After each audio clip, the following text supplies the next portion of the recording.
આભાર ધન્યવાદ વિનુભાઈ વેજા 5 મિનિટ બે શબ્દ કહેશે વિનુભાઈ વેજા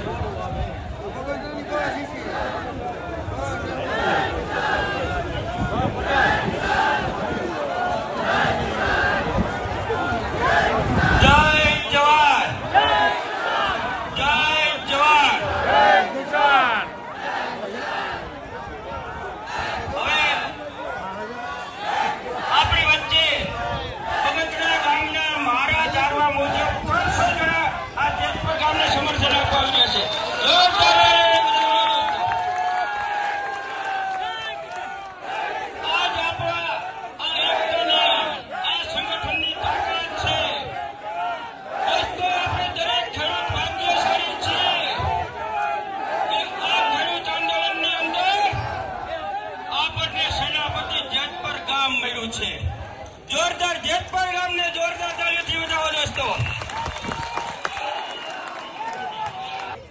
તો ખેડૂત પતી જાય હાવ અને એકતા જોઈએ ભાઈ. મારે થોડુંક કેવું છે, પંજાબ અને હરિયાણાના ખેડૂતો આંદોલન કર્યું 1-1.5 વર્ષ લગી. જો ગુજરાતમાંથી આપણે 500 લેવા 2000 ગયા હોત ને તો આજે અહીંયા 10,000 માણસો આવે. જવું જોઈએ, કારણ કે નહીં જઈને તો એના પરિણામો આવશે. કારણ કે આપણું નથી તો આપણે ન જવાય, ગમે ત્યાં જવાય ભાઈ.